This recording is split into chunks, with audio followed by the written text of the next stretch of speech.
Halo para sahabat baik, sehat? Selamat datang di channel Your Voice, suaramu. Saya pendiri channel Your Voice bersama Helga, saya Raka. Saya ingin bicara tentang apa? Me time.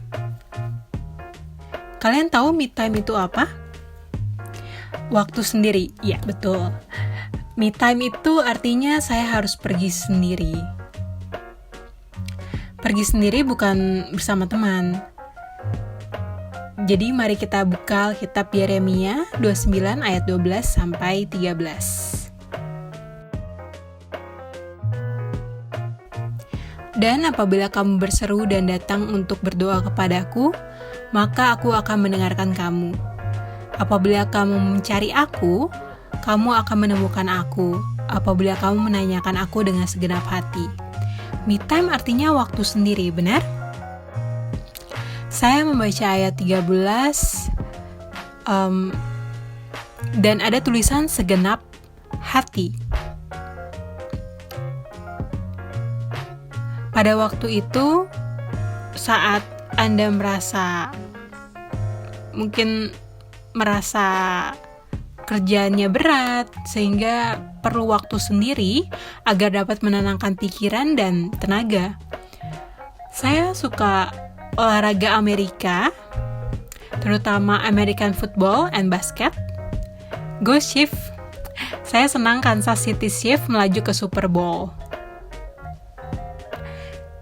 Saya selalu berpikir, untuk apa ya saya harus menggunakan me time?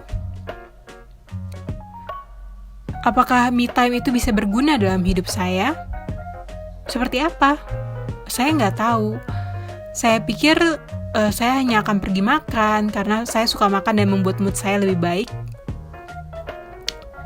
Tapi saat saya sendiri dan saya sadar, saya balik lagi baca ayat 13 tadi, saya harus mencari Tuhan dengan segenap hati.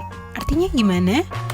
Apakah dalam mencari Tuhan dengan bertanya-tanya kepada orang? Enggak kayak gitu. Maksudnya berdoa. Tuhan berkata berdoa. Doa itu seperti ngobrol sama Tuhan. Mencari Tuhan dengan segenap hati. Tanya sama Tuhan, untuk apa saya harus menggunakan me time? Apakah me time dapat membuat hidupku berguna? Itu pertanyaannya. Mungkin Anda pikir saat me time berarti tidak ada orang di sekitar Anda. Tapi dalam Roh Kudus pasti tahu, oh ada Tuhan di sini. Tuhan tidak pernah meninggalkan dan selalu bersama. Maka katakanlah, terima kasih Tuhan karena telah bersama saya dan saya bersyukur. Itu akan membuat Anda lebih kuat. Karena Tuhan selalu ada, tidak pernah meninggalkan Anda. Dan Tuhan sayang Anda sejak lahir. Mungkin Anda tidak setia dengan Tuhan, tapi Tuhan masih sayang dengan Anda. Pasti. So why? Karena Tuhan cinta dan sayang. Jadi, Anda harus mulai dengan me time, dengan segenap hati, tanya kepada Tuhan. Apakah me time bisa membuat hidup saya lebih berguna? Pasti ada jawabannya. Seperti Helga kemarin berbicara, hanya berdoa. Yep, saya setuju, hanya berdoa. Berdoa dengan segenap hati. Lalu berserah diri kepada Tuhan. Dari berbagai masalah dunia yang mungkin kian berat, semuanya berserah kepada Tuhan. Seperti seolah-olah masalah sudah selesai. Tetap berpikir positif, berserah diri, maka Tuhan akan berjuang untuk Anda. Amin. Jadi mulai dari berdoa dan jangan menyerah. Tanya dan doa kepada Tuhan. Selalu berpaling kepada Tuhan, karena Tuhan sudah sayang sama Anda. Jangan menyerah dan tetap lakukan. Terima kasih, Tuhan Yesus memberkati.